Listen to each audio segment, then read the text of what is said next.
अब जो इसमें क्वेश्चन बताता जा रहा हूं, देखो प्रीलिम्स के क्वेश्चन कहां से आएंगे। पहला, क्वाड क्या है, लिखो Quad, countries and their instruments, लिखो कंट्रीज एंड इंस्ट्रूमेंट्स, क्वाड क्या है। नेक्स्ट वन, इसमें कहा गया है समुद्री सीमाओं से जुड़े अंतरराष्ट्रीय कानून, लिखो international law related to the oceanic boundaries, लिखो what do you mean by international laws related to oceanic boundaries, oceanic boundaries, समुद्री सीमाओं से जुड़े कानून क्या होते हैं, एंड ज्यूरिडिक्शन बॉडी, कौन न्यायाधिकरण होगा उसका, अगर कोई विवाद हो गया तो कहां जाएंगे हम लोग, इंटरनेशनल कोर्ट ऑफ जस्टिस में, आईसीजे में जाएंगे, अगर कोई बवाल हो गया कहां जाओगे, आईसीसी में, इंटरनेशनल क्रिमिनल कोर्ट, कहां जाओगे, ये क्वेश्चन इंपॉर्टेंट है तुम्हारे, लिखो।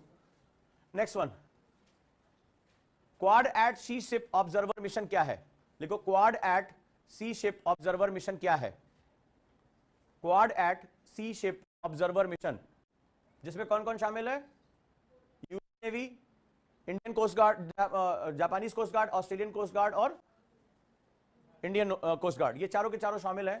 Quad at sea ship observer mission क्या है, मिशन क्या है। नेक्स्ट वन, चारों देश तो वही हैं। एक और वर्ड आया, ये वर्ड पूछा जाता है आजकल, ऐसे नहीं पूछेंगे क्वाड के बारे में बताइए, प्रीलिम्स में तो बिल्कुल क्वाड में एक इंस्ट्रूमेंट यूज किया गया, इसके बारे में बताइए, लिखो Indo Pacific logistic network pilot क्या है, लिखो पायलट परियोजना क्या है, इंडो पैसिफिक हिंद प्रशांत लॉजिस्टिक नेटवर्क पायलट प्रोजेक्ट क्या है, what do you mean by Indo Pacific logistic network pilot project, यही प्रीलिम्स का क्वेश्चन बन जाता है। Indo Pacific logistic network pilot project क्या है, this is basically related to airlift, related to airlift capacity को बढ़ाना है, लिखो what do you mean by airlift capacity, what do you mean by airlift capacity. तो इसका सबसे बड़ा किसमें फायदा मिलता है, प्राकृतिक आपदा, नेचुरल डिजास्टर्स में। नेचुरल डिजास्टर किस न्यूज पेपर, किस पार्ट का पेपर का पार्ट है, जीएस पेपर 3, गुड। एक और लिखो, maritime initiative for training in the Indo Pacific, क्या है ये, लिखो maritime initiative for training in the Indo Pacific क्या है।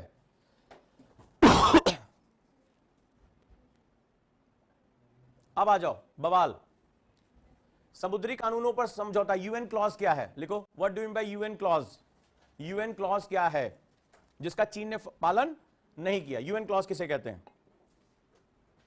तो किसके किसके बीच में झगड़ा हुआ था, चीन और फिलीपींस के, वो उसके कोस्टल एरिया को अपना बता रहा है, उसका ईजेड अपने अंदर ले रहा है वो, राइट, लिखा यूएन क्लॉज। यूएन क्लॉज के आपको प्रोटोकॉल पता होना चाहिए, लिखो प्रोटोकॉल क्या है। नेक्स्ट आ जाओ, केले के छिलके से बनाए जाएंगे, अब ये क्यों है, ये साइंस एंड टेक्नोलॉजी में ये बहुत इंपॉर्टेंट आता है। अब जरा देखो इस पे क्वेश्चन कैसे बनाया जाएगा, ध्यान से, यहां से तुम्हें क्वेश्चन मिलने की बहुत संभावना है, हमें बिटवीन द लाइन पढ़ना पड़ता है। तो सबसे बड़ी बात है, वर्ल्ड फूड ऑर्गेनाइजेशन FAO क्या है, लिखो वर्ल्ड फूड ऑर्गेनाइजेशन, संयुक्त राष्ट्र खाद्य एवं कृषि संगठन क्या है। इसकी रिपोर्ट, इसमें क्या कहता है कि विश्व का हर 7वां व्यक्ति भूखा सोता है। कई बार हमारे यहां डिस्कशन भी हम लोगों ने क्लास में किया है 83 करोड़ लोग रोज भूखे सोते हैं, 83 करोड़ पीपल, जिसमें 19 करोड़ भारत में है, 19 करोड़ लोग हमारे यहां भूखे सोने जाते हैं, खाना नहीं है। ये रिपोर्ट बहुत अच्छी है, बहुत प्यारी है, और इस रिपोर्ट को मैंने 2 जगह से कवर किया है, इसीलिए मैं कहता हूं, देखो हिंदी में इतना आया है, इंग्लिश में इसके ऊपर पूरा का पूरा एडिटोरियल आ गया, और भी गहरी। अगर इस तरीके से पढ़ लिया, कोई न्यूज तुम्हारे हाथ से नहीं निकलने वाली है। आप सोच रहे हो कि केवल इसमें है, इसमें जो चीजें दी हैं इसमें नहीं है, और इसमें जो चीजें दी हैं वो इसमें नहीं है, हमें दोनों चाहिए। अब जरा देखो कैसे करना है, चलो ठीक है। रिपोर्ट, सबसे बड़ा रीजन क्या है, खाद्य पदार्थों की बर्बादी। मन की बात में भी प्रधानमंत्री ने कहा था कि खाना ना फेंकें, और मैंने पहले भी कहा था भारत वो देश है जो सबसे ज्यादा पेरिशेबल गुड्स, खासतौर पे हॉर्टिकल्चर बर्बाद करता है। मैंने आपसे बताया था कि लगभग 40% हमारा खाना खेत से उपभोक्ता तक पहुंचने से पहले बर्बाद हो जाता है, याद है, टमाटर, दूध, they known as a perishable goods, खराब हो जाता है। हमारे यहाँ लॉजिस्टिक्स अच्छे नहीं है, हमारे यहाँ उनको प्रिजर्व करने का साधन नहीं है, और मैंने इस क्लास में बताया था कि हमें आने वाले समय में सिर्फ एक चीज बचा सकती है, और वो है टेक्नोलॉजी। अब देखो ये दैनिक जागरण में दिया है, लेकिन इसमें क्या दिया है और इंग्लिश वाले न्यूज़पेपर में क्या दिया है, दोनों को मिला लोगे, अभी तुम इस न्यूज की इंटेंसिटी पता चल जाएगी कि अगर हम इस तरह से कर लें तो वाकई में सिलेक्शन हो जाएगा। चलिए अब हम बात करते हैं, बिहार कृषि विश्वविद्यालय ने एक टेक्नोलॉजी डेवलप की है, वो टेक्नोलॉजी बहुत इंपॉर्टेंट है, और क्वेश्चन प्रीलिम्स में ऐसे पूछते हैं, तो कहां से, बिहार कृषि विश्वविद्यालय, बस इतना अपनी जानकारी रख लो। जैविक विधि के माध्यम से लंबे समय तक, यानी इसको बोलते हैं सेल्फ लाइफ। लिखो what do you mean by self life, 2013 prelims का क्वेश्चन है। सेल्फ लाइफ किसे कहते हैं, what do you mean by self life. Self life Hindi में भी लिखो, सेल्फ लाइफ हिंदी में ही अनुवाद करके सेल्फ लाइफ लिखा था उन्होंने। ये सेल्फ लाइफ को बढ़ा देंगे। अब देखो जरा, आम से बनाया, केले से बनाया, ये तुम्हारा मतलब नहीं है। मतलब तुम्हारा ये होना चाहिए कार्बन डॉट्स। लिखो what do you mean by carbon dots. Carbon dots क्या है, they are based on the nano dots. लिखो यह नैनो डॉट्स आधारित है। तो ये क्या है, नैनो डॉट्स क्या है, ये क्या करेंगे, सड़ने की दर को कम कर देंगे। ठीक है, ये सड़ने की, इसके ऊपर एक आर्टिफिशियल झिल्ली बना दी जाएगी। मैंने क्लास में बताया भी था कि आने वाले समय में ऐसी नैनो पार्टिकल से झिल्ली बना दी जाएगी, जिससे वो क्या होगा, मॉइस्चर लॉस कम हो जाएगा उसका। चलें, लगभग 250 करोड़ टन हम लोग जो है खाना बर्बाद करते हैं हर साल। ठीक है, अब चूहों से, कीड़ों से बचाने के लिए एक तरीका और है, हम लोग यूज करते हैं हर्मेटिक बैग। लिखो हर्मेटिक बैग क्या है, what do you mean bye hermetic bag, जिससे कीड़े वीड़े अपने आप खत्म हो जाएंगे, चूहे हुए उसको काट नहीं पाएंगे। चूहे बड़ी मात्रा में, कीड़े बड़ी मात्रा में अनाज को खा जाते हैं, और हर साल जो है वो हजारों टन का, पूरे दुनिया में लाखों टन का हमारा नुकसान होता है। तो लिखो हर्मेटिक बैग क्या है, हर्मेटिक बैग। नेक्स्ट वन, खाद्य प्रसंस्करण क्या होता है, what do you mean bye food processing.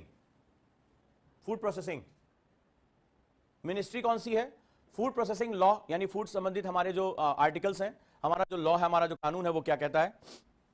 Food processing का बजट इस बार कितना रखा गया है, मिनिस्ट्री कौन सी, एम फॉर मिनिस्ट्री। ठीक है, एम को घेर दिया, ये मेरा कोड वर्ड है, हमेशा याद रखना, धीरे धीरे हम सीख जाएंगे कोड वर्ड हम क्या रहेगा। मिनिस्ट्री क्या है, कौन सा कानून इसके अंतर्गत, कौन सा अनुच्छेद हमारा काम कर रहा है, कौन सा विधेयक है, लेजिस्लेशन कौन सा है। इसके बाद लिखो मेगा फूड पार्क क्या है, 2013 प्रीलिम्स का क्वेश्चन है, मेगा फूड पार्क क्या है, मेगा फूड पार्क। अब देखो इंग्लिश में क्या दिया हुआ है, इंग्लिश में दिया है कि अगर हमने पोस्ट हार्वेस्ट लॉस, यानी कि फसल कटाई के बाद हमने उसको बर्बाद होने से बचा लिया, तो क्या होगा, इकोनॉमिक एफिशिएंसी, आर्थिक दक्षता बढ़ जाएगी। अब इसमें उसी की वैल्यू, उसमें बताया टेक्नोलॉजी कौन सी यूज हुई, इसने बताया इकोनॉमिक इंपैक्ट क्या होगा, यानी जीएस पेपर 3 में इसका इंपैक्ट क्या आएगा।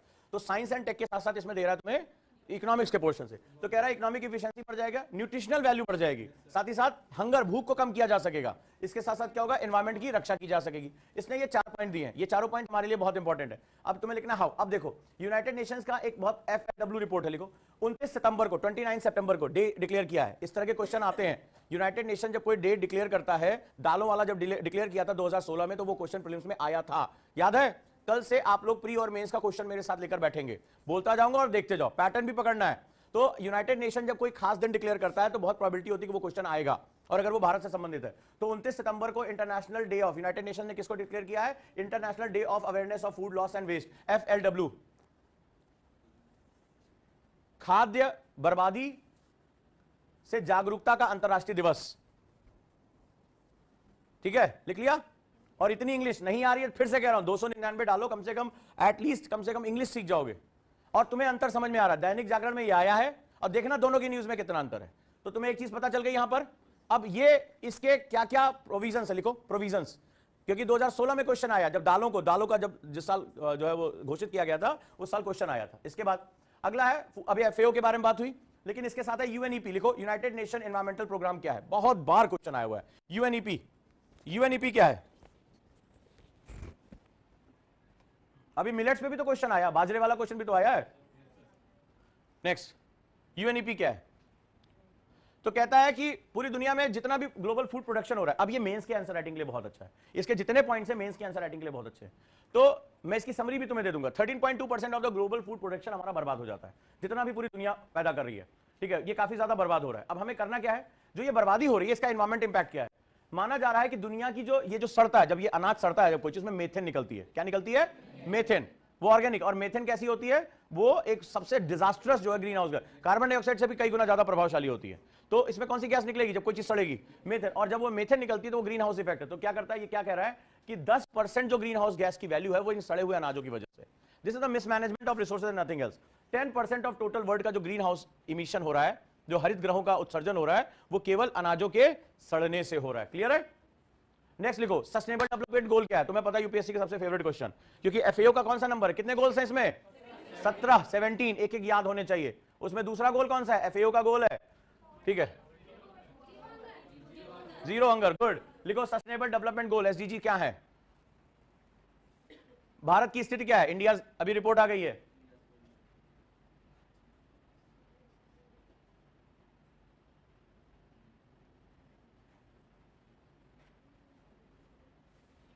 कई बार तुम्हें बताया था भारत की कृषि बर्बादी करती, मैंने पूछा था, मैंने आपसे बताया था कि हमारे यहाँ जो इंस्ट्रूमेंट्स है वो हमारे शरीर, जैसे महिलाएं आज खेती में बहुत रह गई हैं, लेकिन ट्रैक्टर वैक्टर नहीं है। रिपोर्ट देखो क्या कह रही है कि small and marginal farmers who constitute over 86% of the Indian agriculture house hold, Bharat की जो टोटल कृषि है उसमें 86% छोटे और मार्जिनल किसान है, उनके पास क्या है, कॉस्टली मशीन खरीदने के पैसे नहीं है। एक तो हमारे यहाँ सामुदायिक कृषि नहीं है, कोऑपरेटिव फार्मिंग नहीं है, हमारे यहाँ लैंड बैंक्स नहीं है। दूसरा, खासतौर पे इसमें जो किसान है ना, उसमें वो जो पुरुष पलायन करके शहर चले गए और महिला बच गई है, उसके शरीर के हिसाब से हमारे पास एग्रीकल्चर इंस्ट्रूमेंट्स नहीं है। चाइना इसमें बहुत अच्छा कर गया, ये हमारी खेती की बर्बादी का सबसे बड़ा कारण। अब एक वर्ड आया है, दिस इज वेरी इंपॉर्टेंट, ऐसे निकालते हैं, और वर्ड है, लिखो, उसका नाम है यूबराइजेशन। लिखो वर्ड, बहुत प्यारा वर्ड है, मोस्ट इंपॉर्टेंट लिख लो, यूबराइजेशन ऑफ फार्म मशीनरी। क्या है यूबराइजेशन? लिखो, यूबराइजेशन क्या है? What do you mean by यूबराइजेशन?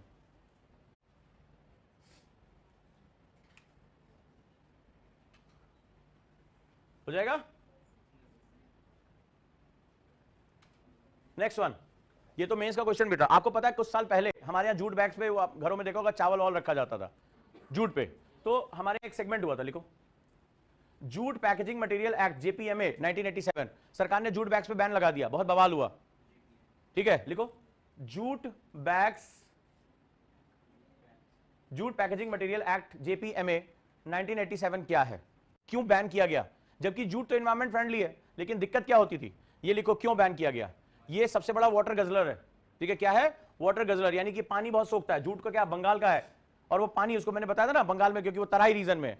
दूसरा क्या होता है, इसमें चूहे हुए बहुत जल्दी आकर्षित होते हैं, मतलब बहुत जल्दी चूहे उसको रेशे को काट देते हैं तो इससे बहुत खाने का नुकसान होता है। सबसे बड़ा लेबर इंटेंसिव, उसको बिनने के लिए बहुत लेबर जरूरत पड़ती है।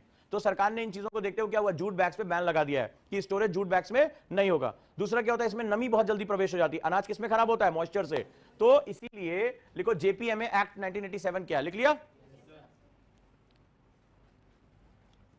चलो नेक्स्ट आ जाओ। आज मेक इन इंडिया के बारे में बात हो रही थी, तो मेक इन इंडिया क्या, जल्दी लिखो, मेक इन इंडिया पहल क्या है, मिनिस्ट्री कौन सी है?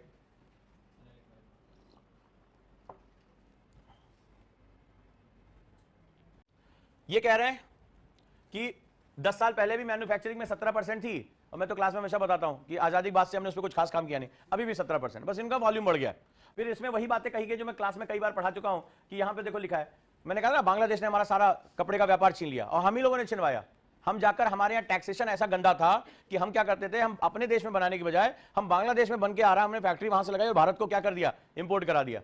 तो ये देखिए, यहां पे लिखा हुआ है कि सारा का सारा बिजनेस हमसे सीख लिया। सेम ऐसे हर जगह हुआ। अब सरकार कह रही है इसको सुधारना है, तो पहला चीज है, लिखो, प्रोडक्ट लिंक इंसेंटिव, पीएलआई क्या है, बहुत लिखो, पीएलआई क्या है, product link incentive PLI scheme क्या है, बहुत इंपॉर्टेंट है। तुमसे मेक इन इंडिया नहीं पूछेगा, तुमसे पीएलआई पूछ लेगा। इसके कई पैरामीटर्स हैं, ठीक है, कि आप अगर बना रहे हो और निर्यात कर रहे हो तो गवर्नमेंट इस पे आपको सब्सिडी देगी। दूसरा, गवर्नमेंट के इनिशिएटिव्स क्या हैं, गवर्नमेंट कैसे लोन देती है, इनिशिएटिव बाय गवर्नमेंट, पीएलआई को लेकर बहुत चर्चा चल रही है। अभी आपने देखा निर्मला सीतारमण का भी स्टेटमेंट आया है। सो प्रोडक्ट लिंक स्कीम क्या है? दूसरा लिखो, ईज ऑफ डूइंग बिजनेस क्या है, ease of doing business. Next one, labour reforms क्या होते हैं, लेबर लॉज क्या होते हैं, labour law in India, mains का क्वेश्चन है ये। कौन सी कमेटी की रिकमेंडेशंस हमारे पास अवेलेबल है, श्रम सुधारों पे किस कमेटी की रिकमेंडेशन है, कौन सी समिति की संस्तुतियां हमारे पास? भारत श्रम सुधारों के मामले में बहुत खराब देश है।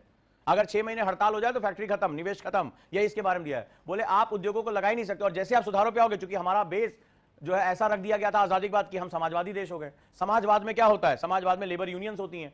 अब हम फंस गए, ये ऐसा एक चीज है जो ना निगली जा रही है ना उगली जा रही है। इसके बिना तुम्हारा इंडस्ट्री आगे जाएगी नहीं, और इसको तुम हटा नहीं सकते, क्योंकि हमारे यहाँ पॉलिटिक्स है वोट बैंक की। तो सभी लेबर यूनियन क्या होती हैं, सभी किसी न किसी पॉलिटिकल पार्टी के पास जुड़ी हुई है। हर पॉलिटिकल पार्टी की अपनी लेबर यूनियन विंग है। और मैंने एग्जांपल क्लास में लिया था, महाराष्ट्र का कपड़ा उद्योग कैसे बर्बाद हुआ था। 1 साल की जो कपड़ा मिल हड़ताल हुई थी, सारा का सारा इंडस्ट्री निकलकर गुजरात चली गई थी, ठीक है। तो बताइए कौन से लॉ हमारे पास, लेबर लॉज, एग्जाम में क्वेश्चन आया हुआ है। अगर आप लास्ट ईयर का क्वेश्चन देखेंगे प्रीलिम्स का, तो लेबर लॉज, श्रम कानूनों पर प्रश्न आया हुआ है। Source India year book, directly उठा लो, कोई दिक्कत नहीं है, हो जाएगा। ईज ऑफ डूइंग बिजनेस क्या है, रैंकिंग क्या है। एक ईज ऑफ डूइंग बिजनेस 3 साल पहले का क्वेश्चन है, उसमें पूछा गया था पैरामीटर्स क्या है, ठीक है। पैरामीटर्स क्या है, ईज ऑफ डूइंग बिजनेस के पैरामीटर्स क्या है। से पीएम सूर्य घर, तो पहली बात बताओ, ये मिनिस्ट्री कौन सी है? सूर्य घर की, एम फॉर मिनिस्ट्री। और ये कैसे काम करेगा, फंक्शन क्या है? इसमें घरों पे लगाओ, सब्सिडी ले जाओ, सरकार इतने यूनिट बिजली फ्री देगी। अब जरा ध्यान से इसके क्वेश्चन देखो, पीएम सूर्य घर योजना क्या है, मिनिस्ट्री क्या है, सब्सिडी कैसे दी जाएगी, मैकेनिज्म ऑफ सब्सिडी क्या है इसकी, लिख लिया? अगला क्वेश्चन, रूफटॉप पैनल किसे कहते हैं? What do you mean rooftop panel? ये सामान्य पैनल से कैसे अलग होते हैं? तुम्हें लग रहा है बहुत आसान है। अगला क्वेश्चन लिखो, सोलर पैनल किसे कहते हैं? आया हुआ क्वेश्चन है, मेरे ख्याल से लास्ट ईयर था ना सर ये प्रीलिम्स का क्वेश्चन। सोलर पैनल किसे कहते हैं? सोलर पैनल क्या काम करता है? ये क्वेश्चन है प्रीलिम्स का सर। वो जो आपका ध्यान है वो उनका ध्यान नहीं है, उनका ध्यान कुछ और है कि सोलर पैनल लगा रहा है, पता भी है सोलर पैनल क्या होता है। उसमें 4 मैकेनिज्म पूछ लिया, इसको सोलर, इसको क्यों बोलते हैं, ये क्या काम, उसमें क्वेश्चन पूछा था, यह यांत्रिक ऊर्जा को विद्युत ऊर्जा में परिवर्तित करता, ऑप्शन था उसका, यानी मैकेनिकल एनर्जी को इलेक्ट्रिकल एनर्जी में कन्वर्ट करता है, यह इलेक्ट्रिकल एनर्जी को स्टोरेज एनर्जी में कन्वर्ट करता है, क्योंकि इलेक्ट्रिक जनरेट होने के बाद स्टोर भी होगी, यह इलेक्ट्रिकल एनर्जी को यांत्रिक एनर्जी मैकेनिकल एनर्जी में कन्वर्ट करता है। हालत खराब हो गई थी इस क्वेश्चन में। तो उसने पूछा था सोलर पैनल काम कैसे करता है, करता क्या है? तो पहले लिखो सोलर पैनल क्या है, रूफटॉप पैनल, क्योंकि रूफटॉप पैनल की अलाइनमेंट का एक एंगल होता है, ठीक है, ताकि वो ज्यादा से ज्यादा समय वो सनलाइट प्राप्त कर सके। चलिए नेक्स्ट, 3 किलोवाट तक सोलर पैनल लगाने, जीरो कार्बन उत्सर्जन लिखो। जीरो कार्बन उत्सर्जन क्या होता है, यह कैसे प्राप्त किया जाता है? What is this and how it achieved?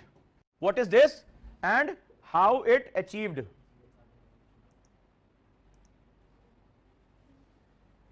और ये क्वेश्चंस को ध्यान से सुनते रहना, वाई भारत मैटर में भी आगे चीजें जुड़ेंगी। सोलर हमारी डिप्लोमेसी का पार्ट है, ठीक है, सोलर हमारी डिप्लोमेसी का पार्ट है। तो ये मत समझना कि ये केवल देश की जरूरत है, क्योंकि हम सोलर पैनल बनाते ही नहीं है, मजेदार बात है। और हम अंतरराष्ट्रीय रूप में पर्यावरणीय डिप्लोमेसी, कौन सा वर्ड है लिखो, एनवायरमेंटल डिप्लोमेसी, पर्यावरणीय कूटनीति का सबसे बड़ा हमारा हथियार है, सबसे बड़ा हथियार है हमारा ये। अच्छा, जीरो कार्बन का मतलब होता है कि हम कोई भी, हमारा कार्बन निकलेगा ही नहीं ना, हम कोयला जलाएंगे तो उसमें से सुगंध निकलेगी इत्र की। जीरो कार्बन मतलब क्या हुआ, क्या निकला क्या गया, क्या जलाया, हम जलाना छोड़ देंगे, कार चलाना छोड़ देंगे, तो how will you achieve zero carbon? ये तुम्हें पता होना चाहिए मैकेनिज्म, हाउ। अगला क्वेश्चन लिखो, कार्बन क्रेडिट किसे कहते हैं? सबसे बड़ा मैकेनिज्म इसे, 2012 का क्वेश्चन है ये, कार्बन क्रेडिट किसे कहते हैं? What do you mean by carbon credit? Carbon शाक किसे कहते हैं? मैकेनिज्म। अभी भारत की मेट्रो ने कार्बन क्रेडिट कमाया ना, तो कार्बन क्रेडिट क्या होता है? सोलर पैनल लिख लिया, सोलर पैनल किसे कहते हैं? अब यहां पूरा विश्व कार्बन उत्सर्जन के दुष्प्रभाव, अब देखो क्वेश्चन कैसे बनाते हैं, पूरा विश्व कार्बन डाइऑक्साइड के उत्सर्जन से परेशान है। अब सबसे पहले लिखो, कॉन्फ्रेंस ऑफ पार्टी में भारत का टारगेट क्या है? भारत ने सेल्फ लिया ना कि हम इतना जो है वो क्लीन एनर्जी जनरेट करेंगे, कितना है? रिवाइज टारगेट क्या है भारत का? भारत ने कितना renewable energy, clean energy generate करने का टारगेट लिया है? तभी तो उसके अंतर्गत ये प्रोग्राम लॉन्च किया गया है। बात तो विदेश से शुरू हुई थी, कॉन्फ्रेंस ऑफ पार्टी से शुरू हुई थी। कितना टारगेट है? नेक्स्ट बताओ, आईपीसीसी का वर्ल्ड क्लाइमेट टेम्परेचर टारगेट क्या है? अगर इससे ज्यादा हो गया तो हम वापस नहीं लौटेंगे। IPCC, inter panel governmental climate on climate change, inter governmental panel on climate change, IPCC का जो है वो विश्व तापमान बढ़ने का टारगेट क्या है? What is the target of IPCC of global temperature rising? Global temperature rising कितना टारगेट है? रिवाइज कितना आया? जो उसने टारगेट दिया था वो हमने अभी पा लिया, हम उससे ऊपर निकल गए। अभी रिपोर्ट आई ना, जो उसने दिया था 30 के लिए वो हमने अभी अचीव कर लिया, हम उससे गर्म हो गए, उससे ज्यादा मामला खराब है हमारा।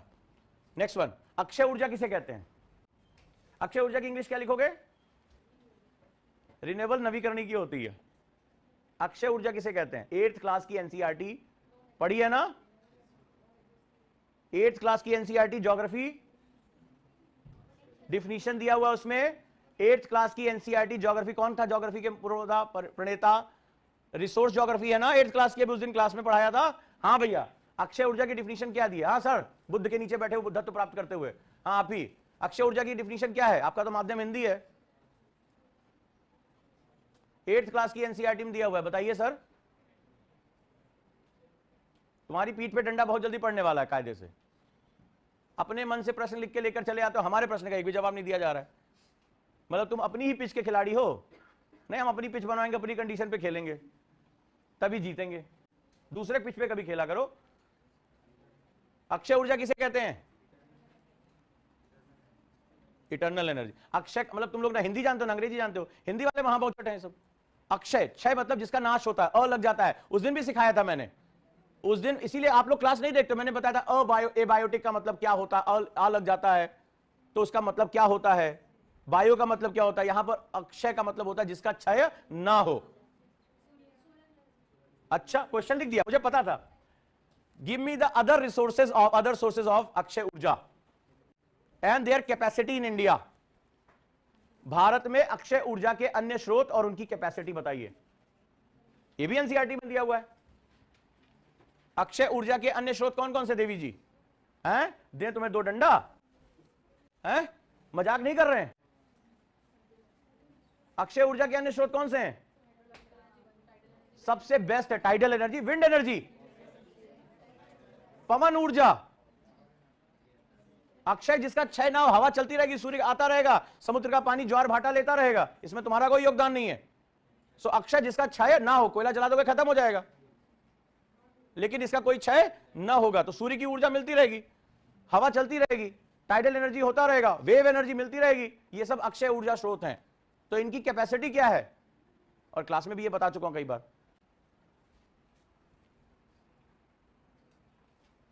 अगला आया है इमिग्रेशन। भारत, इसमें एक बहुत प्यारा वर्ड आया है, पूरे न्यूज में एक ही सबसे इंपॉर्टेंट वर्ड है। तो इसमें ये रिपोर्ट आई है कि भारत से लोग साउथ ईस्ट एशिया जा रहे हैं। ये थाईलैंड वाईलैंड आजकल घूमने का खूब चक्कर लगा हुआ है, ठीक है।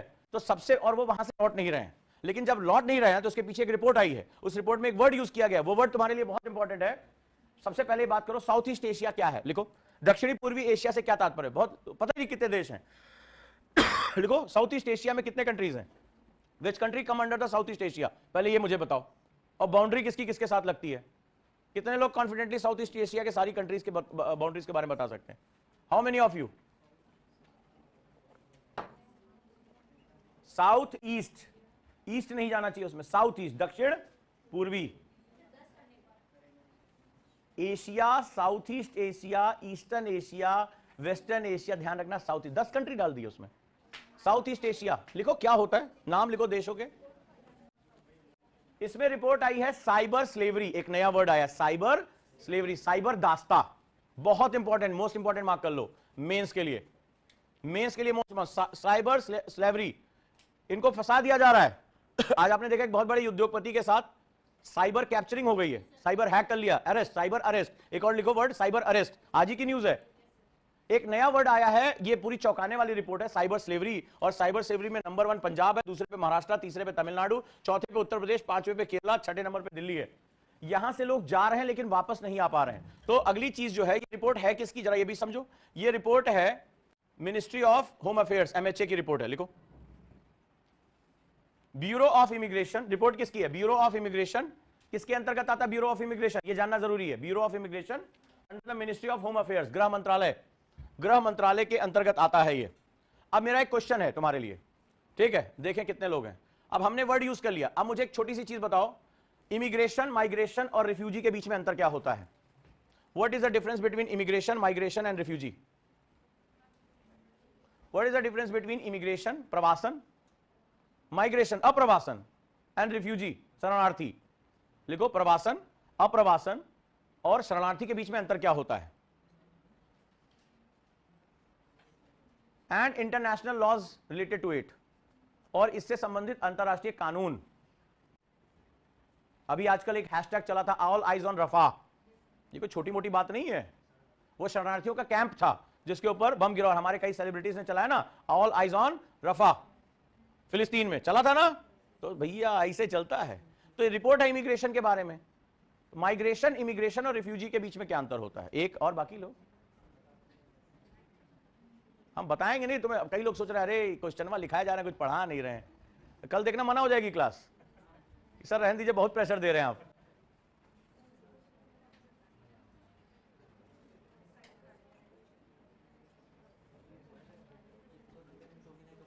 कोई बात नहीं, एक ही दिन में थोड़ा करना ही ना, एक ही दिन में आईएएस बन जाएंगे क्या? ठीक है। और लास्ट न्यूज है,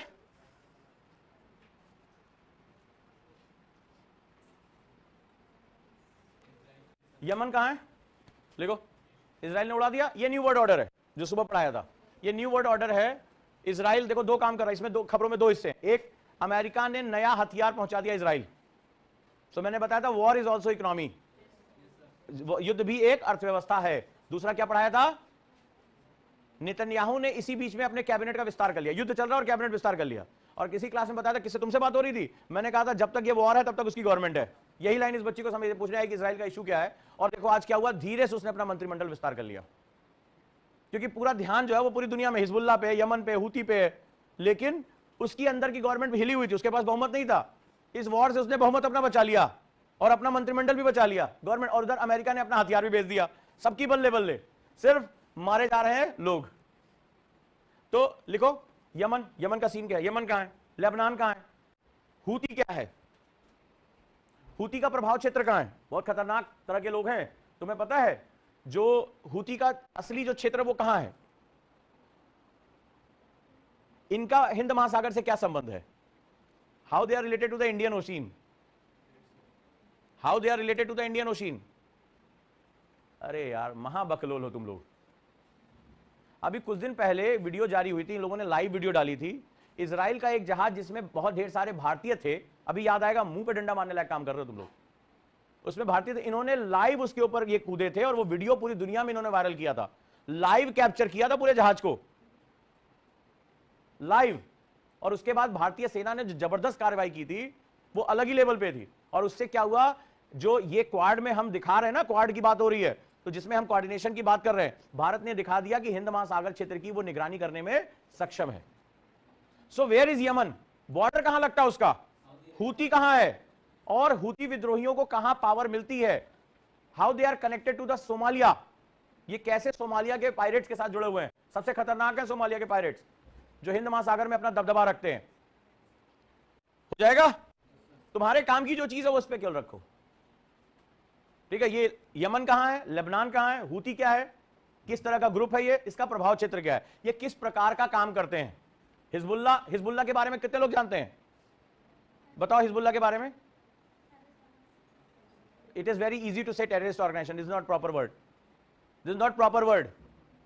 ये तो अमेरिका का वर्ड है ना, इजराइल का वर्ड है। अगर उनसे अगर जाके पूछो, वो कहेंगे सबसे बड़ा जो मोसाद सबसे बड़ा टेररिस्ट ऑर्गेनाइजेशन है, नाटो सबसे बड़ा टेररिस्ट ऑर्गेनाइजेशन है, जो जिसको मार रहा है वो टेररिस्ट, सबकी अपनी अपनी डिफिनीशन है। हिजबुल्लाह को आपको कैसे बताना है, हिजबुल्लाह दुनिया का सबसे बड़ा नॉन गवर्नमेंटल ऑर्गेनाइजेशन, सशस्त्र सेना है।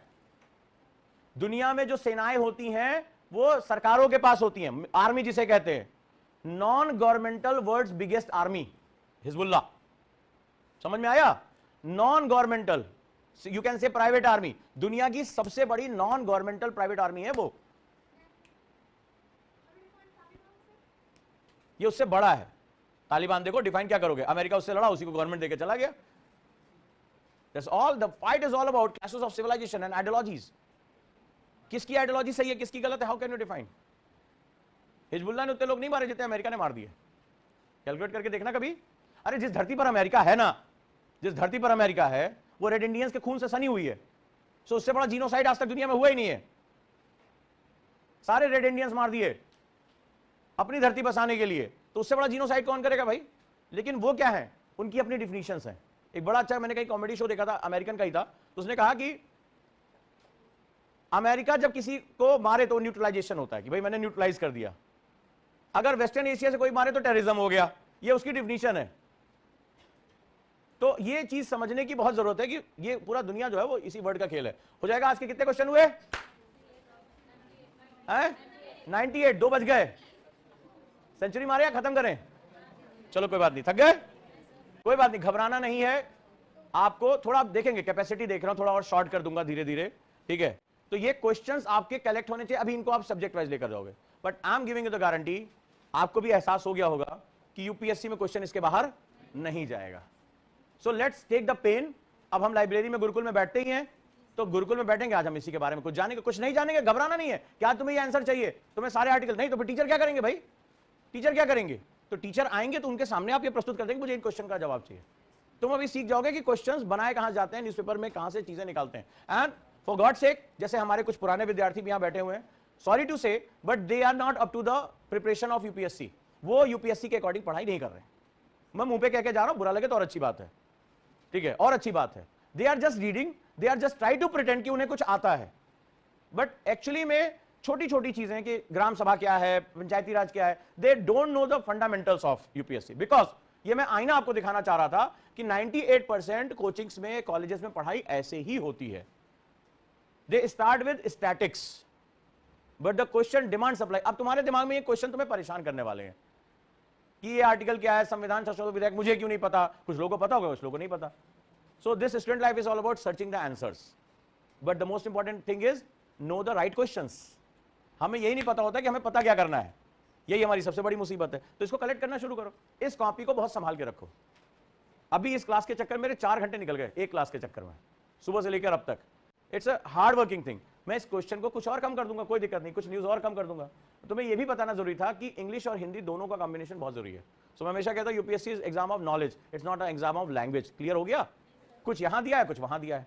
अब देखो, इंग्लिश वाले न्यूज़पेपर में बिहार विश्वविद्यालय के नैनो पार्टिकल्स के बारे में जानकारी नहीं दी है, और एग्जाम में आपने देखा होगा कि ये चीज आएगी। अब इस क्लास का मजा उठाना है तो आपको एक काम और करना पड़ेगा, आज 1 घंटा बैठ के पीवाईक्यू पढ़ना पड़ेगा। ठीक है, पढ़ डालो, जल्दी जल्दी पढ़ डालो, प्री के क्वेश्चन, मेंस के क्वेश्चन। फिर तुम्हें पता चलेगा कि तुम्हें एग्जामिनर का माइंडसेट क्लियर हो जाएगा। अच्छा, मुझे भी 2-4 दिन में पता चल जाएगा इसमें कितने लोग यूपीएससी वाले हैं। सॉरी टू से, सारे हैं नहीं, वो छट जाएंगे धीरे धीरे। तो कुछ लोगों की क्लास में अलग लेके चला जाऊंगा, कोई दिक्कत नहीं है। फिर जो लगेगा कि जिनके ऊपर भार है वो धीरे धीरे कहीं और क्लास में शिफ्ट हो जाएंगे, वो कुछ और पढ़ाई करेंगे, वो अपना 3-4 साल का परियोजना लेके चलेंगे। कुछ तो पढ़ने ही नहीं आए, कुछ तो यहाँ पढ़ने ही नहीं आए हैं, तो वो धीरे धीरे छट जाएंगे, कोई दिक्कत नहीं है। 98 क्वेश्चन। अब ये क्वेश्चन संभाल के रखना तुम्हारी जिम्मेदारी है। कुछ हम ढूंढेंगे, कुछ आप ढूंढो। अब स्वच्छ भारत मिशन को ढूंढो, थोड़ा थोड़ा पढ़ो। इससे क्या होगा, तुम्हें पता चल गया कि मुझे पढ़ना क्या है। और कुल मिलाकर एग्जाम किसी भी तरीके से निकल जाए, इट्स ऑल गुड। नहीं निकला, फंस गए भैया। तो एग्जाम निकालना है ना, चलो फिर लग जाओ।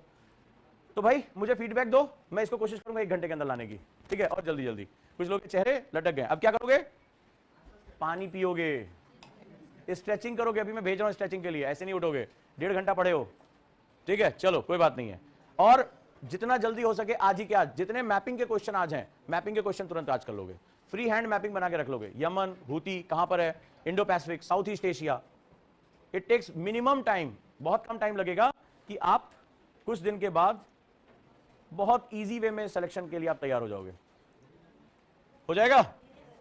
दोस्तों, यूपीएससी मेंस का पेपर तो देख ही लिया होगा आपने, क्वेश्चन का नेचर भी देख लिया होगा, और अगर आपकी जो ऑर्थोडॉक्स किताबें हैं उनको जब आपने खोल के देखा होगा तो शायद एक भी सवाल का जवाब पूरी तरीके से दे पाने में आप सक्षम नहीं। कारण क्या है कि आप जिन किताबों पे रिलाय कर रहे हैं, यूपीएससी उससे बहुत आगे निकल चुका है। यूपीएससी का जो नेचर है वो डायनामोस्टैटिक हो चुका है, यानी वो करंट से बेस बना रहा है, डिबेट को समझने की बात कर रहा है, और कह रहा है कि इसको सब्जेक्ट के साथ जोड़कर बेसिक तैयार करो, यानी डायनामोस्टैटिक। इस चीज को समझाने के लिए एक ऐसी पावरफुल क्लास मेरी जो बहुत प्रसिद्ध रही है, जिससे मैक्सिमम क्वेश्चन इस बार एसडब्ल्यूसी में आए हैं, वो मैं लेकर आ रहा हूं। 20,000 का बैच मात्र 1,000 रुपए महीने में, केवल 100 स्टूडेंट के लिए एनिवर्सरी ऑफर में। बिल्कुल मत चूकिए। अगर आप बहुत सीरियस है अपने यूपीएससी के लिए, दिए गए नंबर पर व्हाट्सएप करें या मैं लिंक भेज रहा हूं आपको, और वहां पर इसको तुरंत ज्वाइन करें।